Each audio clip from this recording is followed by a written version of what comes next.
नमस्कार, सत श्री अकाल, सलाम। 2 चैप्टर पूरे हो गए, नाउन और आर्टिकल।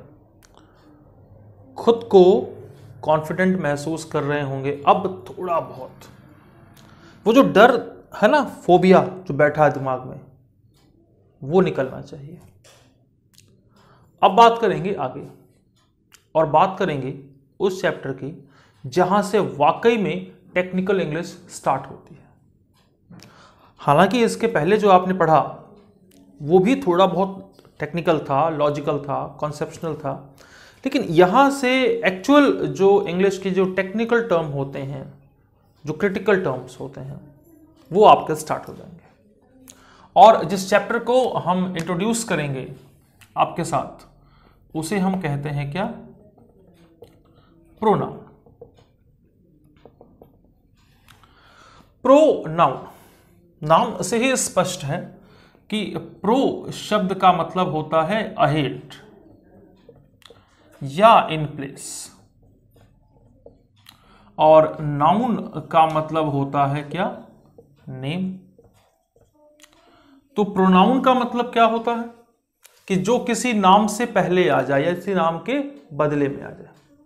तो आप इसको कह सकते हैं वर्ड दैट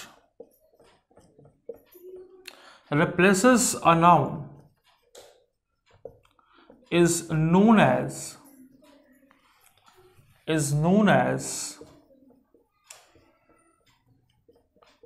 pronoun। कि जो वर्ड एक नाउन को रिप्लेस कर देता है, किसी संज्ञा के बदले आता है, उसे आप प्रोनाउन कहते हो। आप इसे हिंदी में क्या कहते हो भाई? हिंदी में आप कहते हो इसको सर्वनाम। तो जरा सर्वनाम को ही ब्रेक कर दो ना, तो सर्व शब्द का मतलब हो जाता है ऑल, अर्थात सभी, और नाम शब्द का मतलब हो जाता है नेम। तो जो सभी नामों के बदले आए वही सर्वनाम कहलाए। आप कहेंगे ये कौन सी कहानी कह रहे हैं, सभी नामों के बदले आए वो सर्वनाम कैसे कहलाए? तो हे बालक, अपनी बुद्धि आप यहां लगाएं, बिल्कुल भी ना घबराएं। देखिए, जैसे मान लो राम है, राहुल है, राजीव है, ये सब के सब क्या हैं? पुरुष हैं। अगर ये पुरुष हैं तो इन पुरुषों के अपने अपने नाम अलग हैं, मतलब इनकी संज्ञाएं अलग हैं, लेकिन अगर आप इनको सर्वनाम से जोड़ेंगे तो ये ही हो जाएगा। तो भैया ये जो ही है ये सभी नामों के लिए, सर्वनामों के लिए आता है, इसलिए सर्वनाम कहलाता है। जैसे हम कहते हैं सर्वशक्तिमान, तो सर्व का मतलब क्या? सभी। जो सबसे ज्यादा शक्तिमान है वो सर्वशक्तिमान है। उसी तरीके से जो सभी नामों के बदले आए वो सर्वनाम यानी कि प्रोनाउन कहलाए। जैसे कि और एग्जाम्पल देख लो, जैसे सीता हो गया, सुनीता हो गया, सोनिया हो गया, ये सभी क्या हैं? महिलाएं हैं। ये महिलाएं हैं, परंतु इन महिलाओं के लिए एक कॉमन वर्ड शी का आप यूज कर सकते हैं। तो ये शी क्या है बच्चा? ये शी आपका सर्वनाम है, प्रोनाउन है, जो इन बाकी के 3 नामों के लिए आ रहा है। It means what? A pronoun means what? A pronoun, you can say, a common word that can be used for different nouns। तो अलग अलग नाउन्स के लिए एक कॉमन वर्ड, जिसको आप, एक ऐसा वर्ड जिसको आप बहुत अलग अलग नाउन्स के लिए यूज कर सकते हैं, वो क्या कहलाता है? प्रोनाउन कहलाता है। सीधी सी कहानी है, आपको बतानी है, ना कोई राजा ना कोई रानी है। कोई दिक्कत इसमें किसी को? चलिए अब बात करेंगे हम आगे, प्रोनाउन के सिलेबस की बात करते हैं। तो प्रोनाउन के टर्म्स जो आपके पेपर में आ सकते हैं, ध्यान से देखिए। सबसे पहले हम बात करेंगे प्रोनाउन के सिलेबस की।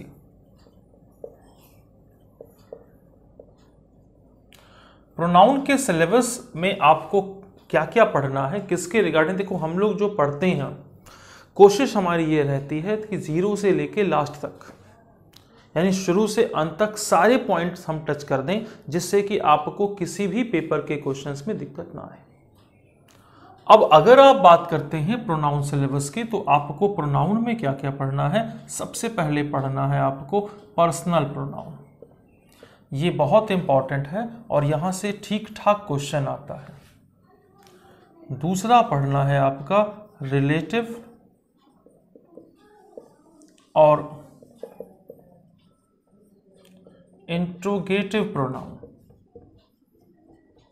आप कहेंगे ये दो होते हैं, तो ये दो को एक साथ क्यों लिख दिया। तो सर जी जो प्रश्न पूछता है ना आपके पेपर में, वो रिलेटिव और इंट्रोगेटिव प्रोनाउन का पूछता है इकट्ठा मिलाकर। आपका ज्ञान कितना है इससे कोई मतलब नहीं रहता। क्वेश्चन का बेस होता है कि जो आपके पास नॉलेज है, उस नॉलेज को अप्लाई कितने इफेक्टिव तरीके से कर सकते हो। अप्लाइड मोड क्या है ग्रामर का, ये अगर आपके पास अवेलेबल है चीजें, तो फिर आप आसानी से कंडीशंस कैरी कर सकते हो, इजिली कैरी कर सकते हो। तो रिलेटिव और इंट्रोगेटिव प्रोनाउन ये आपको पढ़ना है। तीसरा आपको पढ़ना है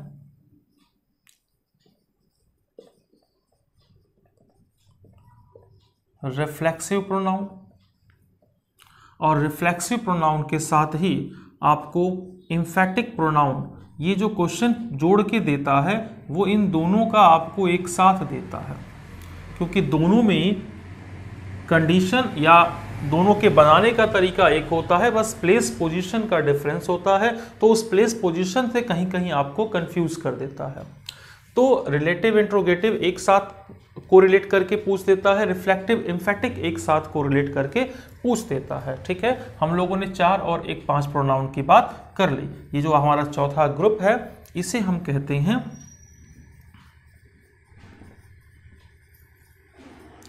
रेसिप्रोकल प्रोनाउन। रेसिप्रोकल ये भी काफी इंपॉर्टेंट प्रोनाउन है। जब हम किसी को रेसिप्रोकेट करते हैं तो इस तरीके का प्रोनाउन रेसिप्रोकल प्रोनाउन के नाम से जाना जाता है। फिर जो पांचवा आपका है वो डिमॉन्स्ट्रेटिव प्रोनाउन। डिमॉन्स्ट्रेटिव यानी संकेत सूचक सर्वनाम। तो जब आप किसी चीज को डिमॉन्स्ट्रेट करते हैं, प्रदर्शित करते हैं, तो वहां से क्वेश्चन पूछता है। अब डिमॉन्स्ट्रेटिव प्रोनाउन का जो एक प्रॉपर आप कह सकते हो कि कंफ्यूजन आता, जो कंफ्यूजन आता है डिमॉन्स्ट्रेटिव प्रोनाउन का, वो जो कंफ्यूजन आपका आता है वो यहां से उठाकर रिलेटिव और इंट्रोगेटिव के साथ जोड़कर पूछता है। तो जब डिमॉन्स्ट्रेटिव हम लोग पढ़ते हैं तो इसको यहां से भी जोड़ लिया जाता है। ठीक है, और छठा जो आपका होता है इसको आप कहते हैं डिस्ट्रीब्यूटिव या फिर इम्पर्सनल प्रोनाउन। और ये हमने गलत कर दिया, ये हमको यहाँ प्लस कर देना चाहिए था, क्योंकि आपको ये और न लगे। डिस्ट्रीब्यूटिव या इम्पर्सनल प्रोनाउन।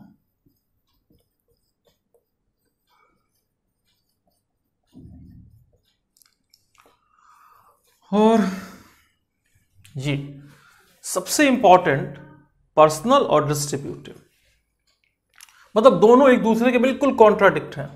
पर्सनल और इम्पर्सनल, देखो नाम से क्लियर हो रहा है।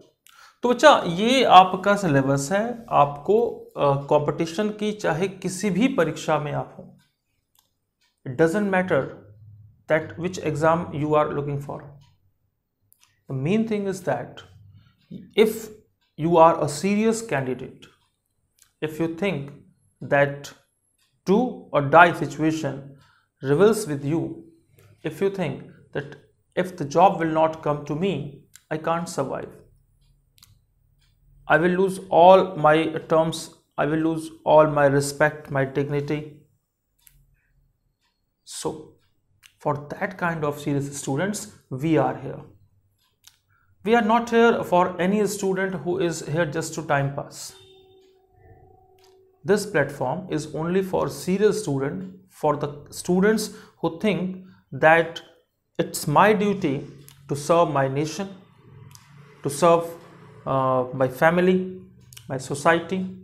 And how the service is possible? The service is possible only when you are a successful personality. Because if you are a failure, you can't help anyone, even if you wish or not. So at first, if you want to improve your surrounding, if you want to change your surrounding, you have to change yourself. And students, this platform is for you. So it is the broad and entire syllabus of pronoun that will help you in cracking the questions regarding spotting error, filler, sentence improvement and close test. So start one by one, एक एक करके start करते हैं। Personal pronoun, ये आपका काफ़ी important हिस्सा होगा। इसको स्टार्ट करते हैं बच्चे, अच्छा लगेगा, आनंद आएगा और आपके काम की चीज़ें आपको मिलेंगी। पर्सनल प्रोनाउन की जब बात करते हैं हम लोग, तो पहला या सबसे पहले आप समझो कि ये पर्सनल प्रोनाउन है क्या। पर शब्द का मतलब होता है एक, सन का मतलब ह्यूमन बीइंग से लेते हैं और अल का मतलब होता है रिलेटेड। तो पर्सनल का मतलब होता है related to a single person, place और थिंग। इसको व्यक्तिगत बोलते हैं, निजता बोलते हैं, निजी बोलते हैं। आप जब पर्सनल प्रोनाउन की बात करते हो तो इसको हम लोग कहते हैं निजता सूचक सर्वनाम। निजता सूचक सर्वनाम। तो आप कह सकते हैं कि pronoun that is related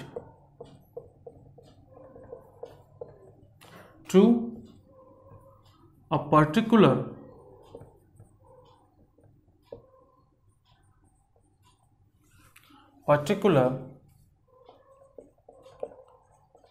person, place, thing या यूनिट, किसी एक निश्चित व्यक्ति, वस्तु, स्थान या इकाई से संबंधित जिस किसी भी प्रोनाउन को आप लिखते हैं, बताते हैं, बोलते हैं, वो क्या होता है बालक? वो आपका होता है पर्सनल प्रोनाउन। अब अगर आप पर्सनल प्रोनाउन में जाते हैं तो बेटा आपको सबसे पहले सीखना है पर्सनल प्रोनाउन चार्ट। और ये जो चार्ट है ये काफ़ी इम्पॉर्टेंट है, हम आपको फिर कहेंगे इस चार्ट को बहुत केयरफुली बनाना, इसको घोल कर पी जाना। अगर घोल के पी गए ना इसको, तो तुम्हारा केवल प्रोनाउन में ही नहीं, एडजेक्टिव में काम आएगा, नरेशन में काम आएगा, टेंस में काम आएगा, ये बहुत जगह काम आएगा। इसलिए इसको घोल के पी जाना।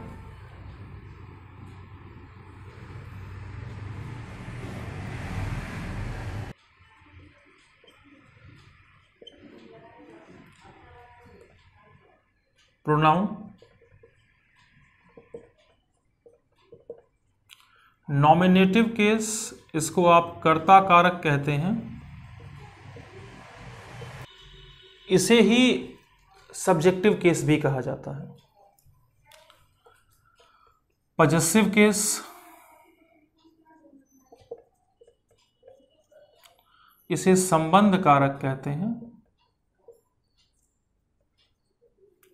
और इसके अंदर दो चीजें चलती हैं, एक पजेसिव एडजेक्टिव और एक पजेसिव प्रोनाउन, और तीसरा है आपका बच्चे ऑब्जेक्टिव केस, इसे आप कर्म कारक कहते हैं। अब हम जब प्रोनाउन के चार्ट की बात करते हैं तो ये इंपॉर्टेंट इसलिए हो जाता है कि हमने आपसे बताया कि ये कई जगहों पर काम आएगा आपके, तो आप बहुत केयरफुली इसको नोट डाउन करेंगे। ठीक है बच्चा, स्टार्ट करते हैं। प्रोनाउन में पहले हम बात करेंगे फर्स्ट पर्सन प्रोनाउन की, और फर्स्ट पर्सन प्रोनाउन के सिंगुलर मोड में हम जाएंगे तो आपका नॉमिनेटिव केस होगा आई, पजेसिव एडजेक्टिव में होगा माई, ये हो जाएगा माइन, और ये हो गया मी। हम एक एक करके सबके ऊपर चर्चा करेंगे कि आखिर ये यूज़ कैसे और कहाँ कहाँ होती हैं और इनसे प्रॉब्लम भी कैसे कैसे बनती है। उसके बाद आप बात कीजिए इसी फर्स्ट पर्सन की, प्लूरल मोड की बात कर लीजिए, वी, आवर, आवर्स और अस। फिर आप बात कीजिए, आगे बढ़िए, आगे बढ़ते रहिए, बढ़ने का नाम जिंदगी है, तो आगे बढ़िए और फिर आप बात कीजिए सेकंड पर्सन और second person singular. Second person singular में जाइए तो यू, ये सिंगुलर और प्लूरल दोनों के मोड एक ही हो गए, यू, योर, योर्स और यू। फिर आगे बढ़िए, आगे बढ़िए, बढ़ते रहिए, बढ़ते रहिए और फिर आ जाइए third person. Third person singular में जाइएगा मेल फॉर्म के लिए तो ये होगा आपका ही, हिज, हिज और हिम। फिर आइए थर्ड पर्सन सिंगुलर फॉर्म में आइए फीमेल के लिए तो आपको वर्ड मिला शी, हर, हर्ष और हर। फिर आगे बढ़िए, बढ़ते रहिए, थर्ड पर्सन सिंगुलर में आ जाइए न्यूट्रल या नॉन लिविंग चीज़ों के लिए आपको वर्ड मिला इट, इट्स, इट्स, इट। फिर आगे बढ़िए, बढ़ते रहिए, बढ़ने का नाम जिंदगी, थर्ड पर्सन प्लूरल आ जाइए, ये सबके लिए कॉमन है, दे, देयर, देयर्स और देम। तो ये है बच्चे आपका पर्सनल प्रोनाउन चार्ट, इसको आप हर हालत में केयरफुली नोट करेंगे। अब हम बात करेंगे इस प्रोनाउन चार्ट के रिगार्डिंग क्वेश्चंस कैसे आते हैं। तो पहला तो जो क्वेश्चन बनता है वो इनके इंटर कोरिलेशन पे ही बनता है कि नंबर इनका कैसे आप डिफाइन करते हो, जेंडर प्रोनाउन के साथ क्या डिफाइन होता है, केस में किस तरीके से ये चार के चारों जो आपकी रोज हैं वो किस तरीके से आपस में इंटरकन्वेंट हो जाती हैं जब आप इनके साथ क्वेश्चंस में जाते हैं।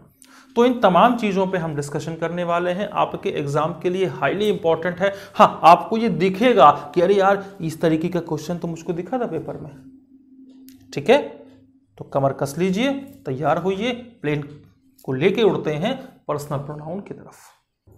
पर्सनल प्रोनाउन आप लोगों ने चार्ट उतार लिया, अब बात करेंगे पर्सनल प्रोनाउन के उस सेक्शन की जहां से आपके पेपर में क्वेश्चंस आते हैं। तो बेटा आप जब पर्सनल प्रोनाउन में जाएंगे तो पहला पॉइंट है कि अ पर्सनल प्रोनाउन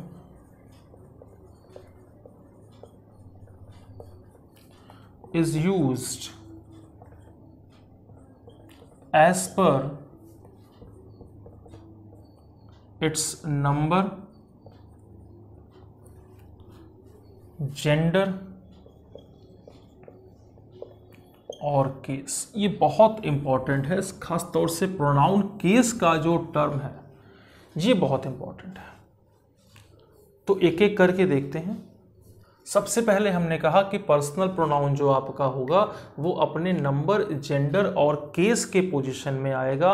तो नंबर, जेंडर और केस के रिगार्डिंग क्वेश्चन है, उसको ध्यान से देखिए। तीन केस टर्म आपके हैं। सबसे पहले आप बात कीजिए pronoun number.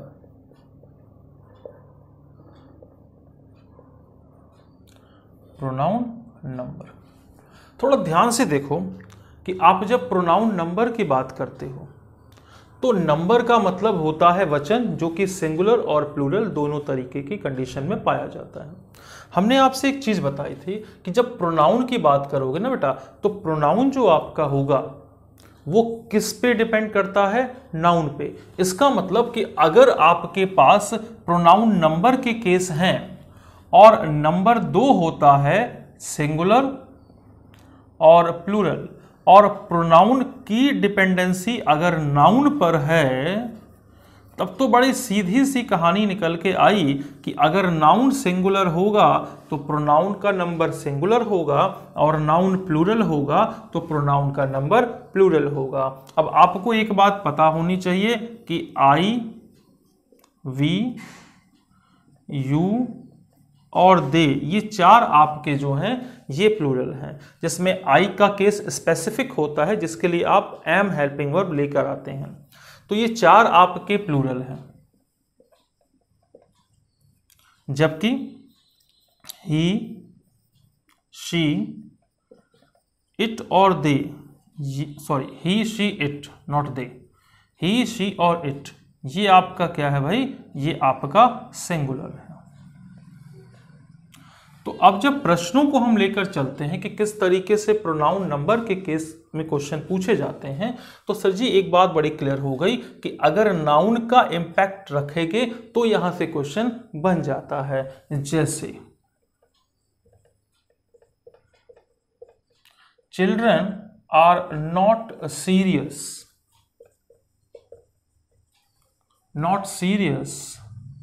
For its studies.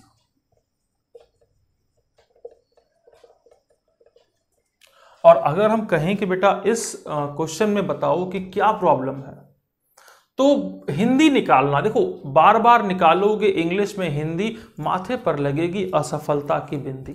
बहुत ध्यान से देखना, इंग्लिश में हिंदी की जरूरत नहीं है, वर्ड के ग्रामेटिकल कॉन्सेप्ट की जरूरत है, ग्रामेटिकल प्लेस पोजीशन की जरूरत है। यहां पे सीधी सी कहानी थी कि इट्स आया किसके लिए, चिल्ड्रन के लिए। चिल्ड्रन आपका कॉमन तो नाउन है लेकिन प्लूरल है, तो ऐसी पोजीशन में आप यहां पर चिल्ड्रन के रिगार्डिंग जब प्रोनाउन चेंज करेंगे तो ये इट्स के बदले क्या हो जाएगा, देयर हो जाएगा। तो सही मोड क्या बनेगा कि children are not serious for their studies, न कि इट्स स्टडीज। तो ये नंबर का चेंज हो रहा है। जैसे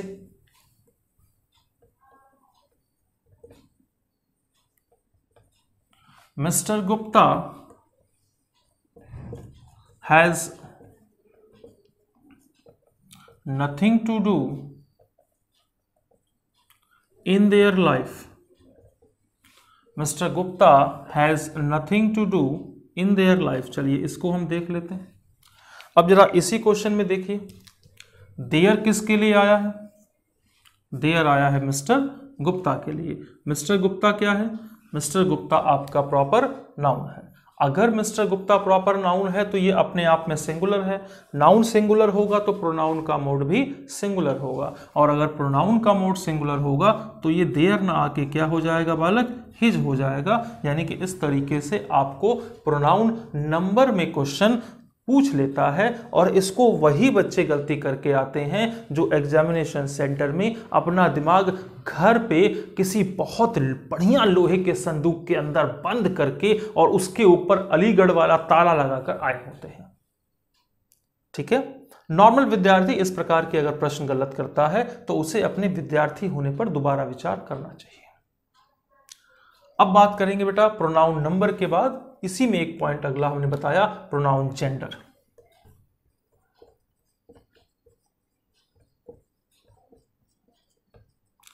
प्रोनाउन जेंडर के साथ अगर आप जाओगे तो ये भी आपको बहुत परेशान करने वाला टर्म नहीं है।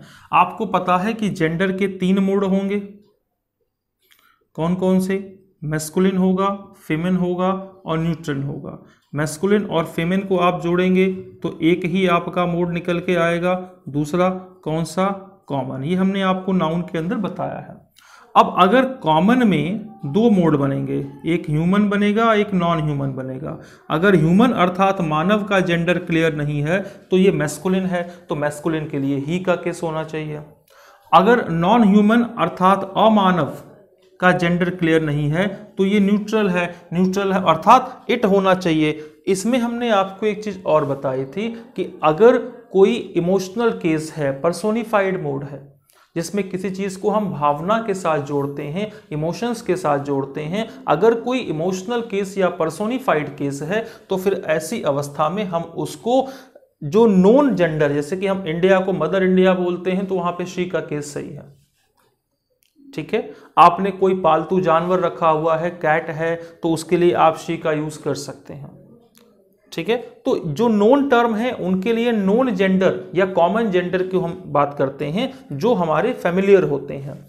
लेकिन जब इस तरीके का केस आता है तो कंफ्यूजन ह्यूमन और नॉन ह्यूमन जेंडर को लेकर प्रोनाउन के क्वेश्चन में देता है। आइए देखा जाए किस तरीके से आपको क्वेश्चन मिलते हैं। ठीक है, तो पहला एग्जांपल देखते हैं।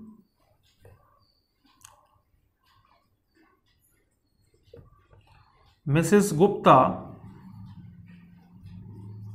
will join this party with his husband and son. Mrs Gupta will join this party with his husband and son. बहुत क्लियर सी कहानी थी कि मिसेस गुप्ता अर्थात एक लेडी, अर्थात एक महिला की हम बात कर रहे थे।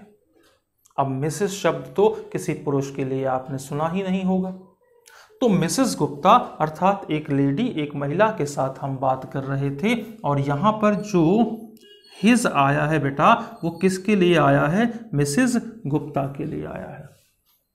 तो मिसेस गुप्ता के लिए हिज का प्रयोग सही है क्या? क्योंकि यहां बात कर दी हस्बैंड और सन के साथ। अब हस्बैंड कौन होता है?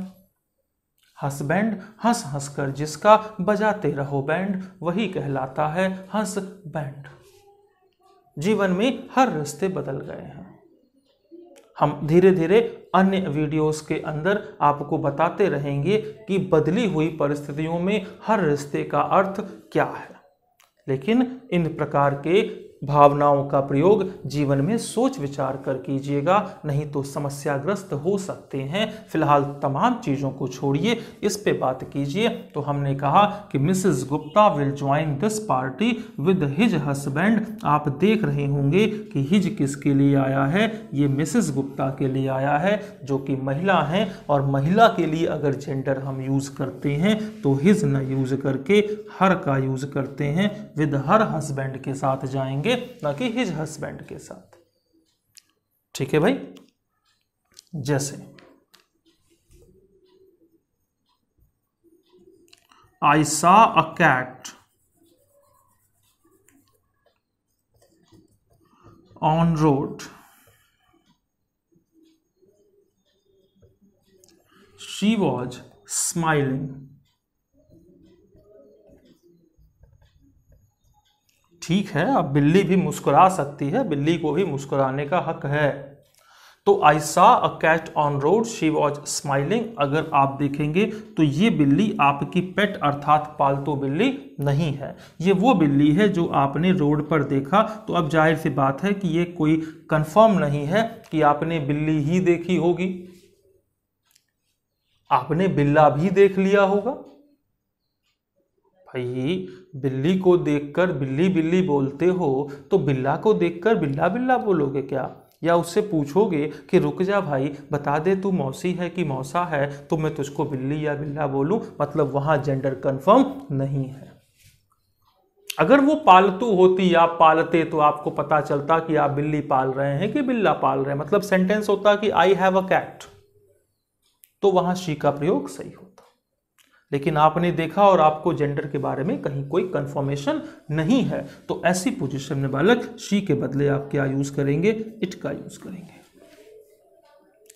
तो ये हमने बताया आपको प्रोनाउन नंबर और प्रोनाउन जेंडर। ये बहुत ही छोटी बात थी, बहुत ही मामूली सी बात थी, लेकिन रिवाइज कर देना, छोटी छोटी चीजों के को भी न छोड़ना, ये हमारा दायित्व है, ये हमारा फर्ज है। अब हम बात करेंगे उस पॉइंट की, प्रोनाउन केस। सबसे अगर टेक्निकल है इस पूरे केस में तो प्रोनाउन केस, क्योंकि हमने देखा है कि आमतौर पर स्टूडेंट देखता है कि यार यहाँ तो मी सही लग रहा है लेकिन वो आई हो जाता है। कभी कभी लगता है कि हर सही है लेकिन वहाँ पे हर्ष हो जाता है, माई सही है लेकिन वो माइन हो जाता है। ये जो कहानी है, ये जो बीमारी है, इस कहानी, इस बीमारी पे हम लोग अब चर्चा करने वाले हैं प्रोनाउन केस। पर्सनल प्रोनाउन का सबसे इंपॉर्टेंट पॉइंट है। और क्वेश्चन ऐसी कोई परीक्षा नहीं है, ऐसा कोई ईयर नहीं है जिसमें से एक आध क्वेश्चन न पूछा गया हो। आपको खुद देखेगा कि अरे यार ये तो पूछा गया था।